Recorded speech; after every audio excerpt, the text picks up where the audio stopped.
घरातील पंख्याचा आवाज 2 मिनिटात बंद करायची एक सोपी पद्धत सांगणार आहे. व्हिडिओमध्ये आम्ही तुम्हाला जे काय पंखा आपण घरी वापरत असतो तर त्या पंख्याचा आवाज कुठलाही पार्ट न बदलता, कुठल्याही मेकॅनिकला न बोलवता तुम्ही स्वतःच 2 मिनिटात कसा बंद करू शकता याची माहिती देतोय.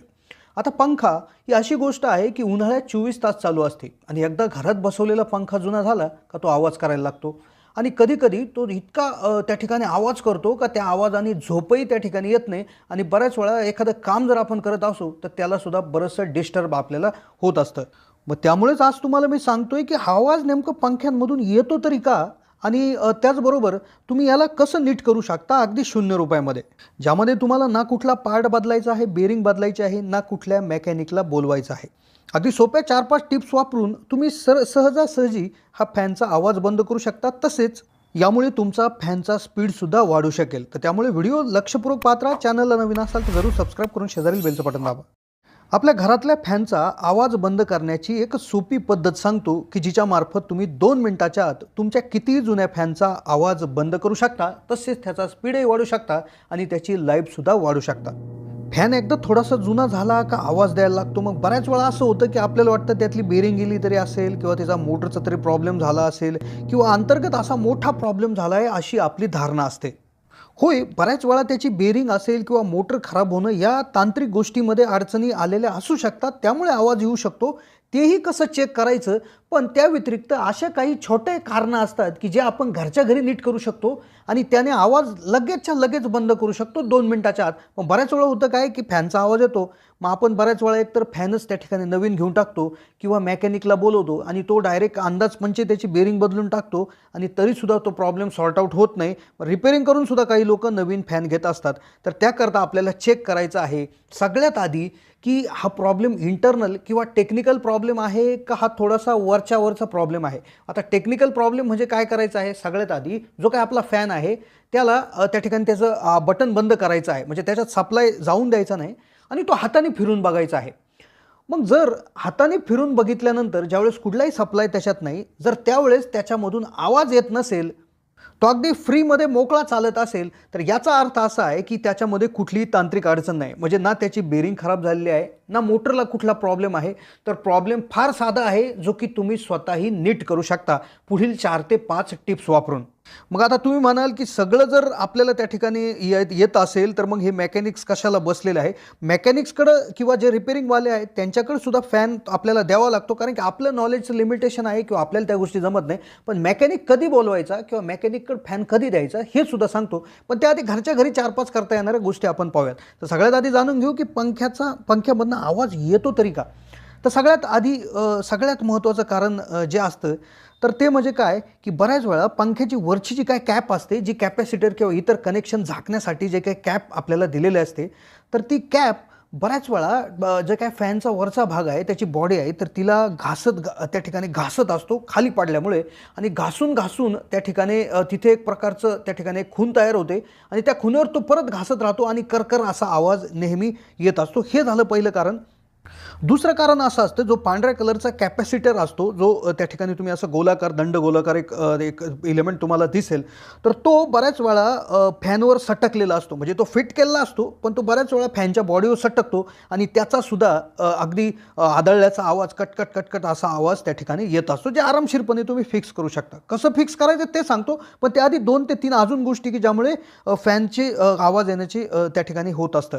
तिसरं आहे, बऱ्याच वेळा काय असतं, बेरिंग अगदी चांगली असते पण बेरिंगची जी काही सीट असते, म्हणजे बेरिंग ज्याच्यावर आतमध्ये फिक्स केलेली असते ती सीटच खराब होते. आता हा थोडासा तांत्रिक पार्ट आहे, तो आपण नीट करू शकत नाही, पण भरपूर म्हणजे 90% वेळा त्याची बेरिंग खराब झालेली नसते.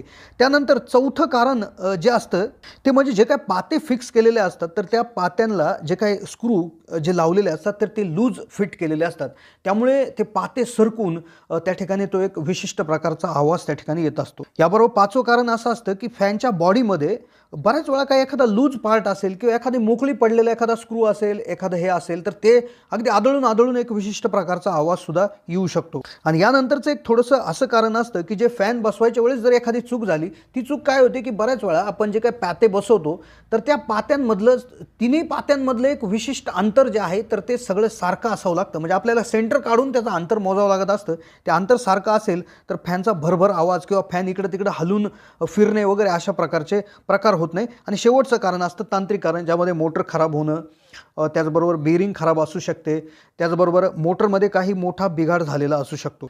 मग आता आवाज येतोय, मग आपण घरच्या घरी कसं 2 मिनिटात बंद करायचा, त्यासाठी ह्या 4-5 गोष्टी पाहूया. तर काय करायचं आहे, सगळ्यात आधी जो काय आपला जुना फॅन आहे त्याचे ब्लेड आधी स्वच्छ करायचे आहेत. म्हणजे त्याच्यावर कुठलीही धूळ त्या ठिकाणी राहिली नाही पाहिजे.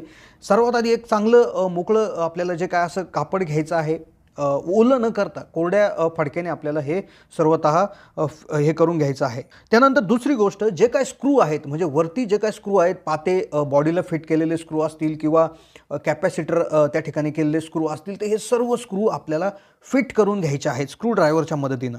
त्यानंतर आपली मोटर तपासायची आहे. म्हणजे फॅन चालू करायचा आहे.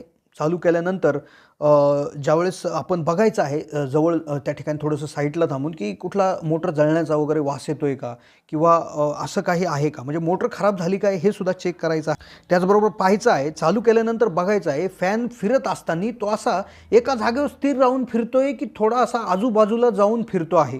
म्हणजे असं काही फॅन असे थोडेसे साईडला होऊन फिरत असतात. तर असं जर असेल तर त्या फॅनची अलाइनमेंट किंवा जी पात्यांची फिक्सिंगची पद्धत चुकलेली आहे, तर ती आपल्याला नीट करावी लागू शकते. यानंतर एक गोष्ट करायची आहे की पंख्यामध्ये ऑइलिंग करायचं आहे. म्हणजे जे काय पार्ट आहे त्याच्यामध्ये थोडं थोडं तेल आपल्याला त्या ठिकाणी ओतायचं आहे आणि पात्यांना सुद्धा थोडंसं जे काय तेल आहे तर ते आपल्याला लावायचं आहे. आता ह्या 4-5 गोष्टी केल्यानंतर तो फॅन परत एकदा त्या ठिकाणी चालू करायचा आहे. त्यामध्ये बघायचं आहे हलून वगैरे की आतमध्ये एखादा लूज काही स्क्रू वगैरे पडलेला आहे की काय, जे काय आपली कॅप आहे त्याची बॉडीवर घासत नाही ना, तर या सर्व गोष्टी बघितल्यानंतर पाहायचं आहे फॅनचा आवाज बंद होतोय की नाही. तर तो झाला नाही तर मग त्यावेळेस तुम्ही तो फॅन मेकॅनिककडे किंवा रिपेअरिंगवाल्याकडे त्या ठिकाणी घेऊन जायचं आहे. आणि पण बऱ्याच वेळा या 1-2 गोष्टी करूनसुद्धा बऱ्याच वेळा भरपूर फॅनचे आवाज त्या ठिकाणी बंद होत असतात. याबरोबरच काही वेळेस अशी सुद्धा काळजी घ्यायची आहे, नवीन फॅन घेतल्यानंतर तो फिक्स करत असताना मेकॅनिककडूनच फिक्स करावं. कारण की जे पात्यांची जी काही अरेंजमेंट असते किंवा जे अलाइनमेंट असते, तर ती त्यांना व्यवस्थित माहिती असते. ती सेंटर काढून बरोबर फिक्स अंतरावरच त्या ठिकाणी ते बसवत असतात. बऱ्याच वेळा आपण घरी बसवतो, पण आपल्याला माहिती नसल्यामुळे त्यामध्ये हा प्रॉब्लेम येतो. नंतर फॅन तिरपा चालून त्या ठिकाणी फॅनसुद्धा खराब होऊ शकतो. तर त्यामुळे ही होती माहिती मित्रांनो. कशी वाटली माहिती कमेंटच्या माध्यमातून कळवा. चॅनलला जर नवीन असाल तर जरूर सबस्क्राईब करून शेजारील बेलचं बटन दाबा.